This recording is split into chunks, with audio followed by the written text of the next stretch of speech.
ହଁ ସାଙ୍ଗମାନେ, ଆଜି ମୁଁ ପହଞ୍ଚିଲି ସ୍ପାଇସି ହବ୍। ଏଇଟା ହଉଛି ଆପଣଙ୍କର ନୂଆସାହି ବାଲିଆରେ। ସାଙ୍ଗମାନେ ଏଠି ଦେଖିଥିବେ ତନ୍ଦୁରୀ ବି ଏବଂ ବିରିୟାନୀ ଫିରିୟାନୀ ବହୁତ ଭଲ ଦିଅନ୍ତି। ତ ମୁଁ ଗୋଟେ ହାଫ୍ ବିରିୟାନୀ ଯାଇକି ମଗାଇଥିଲି। ତ ବିରିୟାନୀ ପ୍ରାଇସ୍ ଥିଲା 140 ଟଙ୍କା। ସାଙ୍ଗମାନେ ଫାଇନାଲି ମୁଁ ଅର୍ଡର କରି ମୁଁ ପାର୍ସଲଟି ନେଇଯାଇ ରୁମକୁ ପହଞ୍ଚିଲି। ଓ ରୁମରେ ଯାଇକି ବିରିୟାନୀଟା ଖୋଲିକି ଖାଇବା ପାଇଁ ଆରମ୍ଭ କଲି। ସାଙ୍ଗମାନେ ସତରେ ବିରିୟାନୀଟା ଦେଖିବା ପାଇଁ ବହୁତ ଭଲ ଥିଲା। ତ ଫାଇନାଲି ବିରିୟାନୀ ସାଙ୍ଗରେ ତାହାର ଗୋଟେ ମାନେ କଚୁମ୍ବର ଏବଂ ଚିକେନ ଗ୍ରେଭି ତା ସହିତ ବିରିୟାନୀ ଢାଳିଲା ବେଳକୁ ବିରିୟାନୀର ସ୍ମେଲଟା ଏମିତି ଆସୁଥିଲା ସାଙ୍ଗ, ସତରେ ଗରମ ଗରମ ଥିଲା। ଓହ, ପୁରା ସ୍ମେଲ ମାନେ ବହୁତ ଭଲ। ତା ସାଙ୍ଗରେ ଆଳୁ ଦେଖିବେ କେତେ ବଡ ଆଳୁଟେ, ତା ସାଙ୍ଗରେ ସାଙ୍ଗମାନେ ପୁରା 3 ପିସ୍ ଚିକେନ ଓ ଚିକେନକୁ 3 ପିସ୍ ମସଲାଦାର ରାଇସ୍। ସାଙ୍ଗେ ସେଥିରେ ହାତ ଦେଇ ହଉନଥିଲା, ଏତେ ଗରମ ଥିଲା ବିରିୟାନୀଟି, ହାତ ଦେଇ ହଉନଥିଲା। ଆକ୍ଚୁଆଲି ତାଙ୍କର ବହୁତ ଭଲ ବି ଏବେ ରେସିପି କରୁଛନ୍ତି।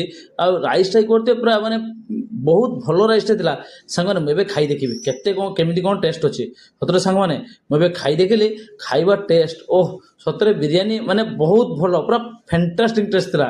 ସାଙ୍ଗମାନେ ମୁଁ ଏବେ ଚିକେନ ଖାଇ ଦେଖିବି ଚିକେନର କେମିତି କଣ ଟେଷ୍ଟ ଅଛି। ସାଙ୍ଗମାନେ ସତରେ ଚିକେନ ବି ମାନେ ପୁରା ପରଫେକ୍ଟ ଚିକେନ ହେଇଛି। ତାପରେ କଚୁମ୍ବର ଖାଇ ଦେଖିବି କଚୁମ୍ବରଟା କେମିତି କଣ ଅଛି। ସାଙ୍ଗମାନେ ସତରେ କଚୁମ୍ବର ଖାଇ ଦେଖିଲି କଚୁମ୍ବର ଟେଷ୍ଟଟା ପରଫେକ୍ଟ ଅଛି। ଆପଣ କହୁନ୍ତୁ ଆପଣ ଅଞ୍ଚଳରେ କୋଉଠି ଭଲ ବିରିୟାନୀ ମିଳେ। ମୁଁ ପୁଣି ନେକ୍ସଟ ଭିଡ଼ିଓ ଦେଖା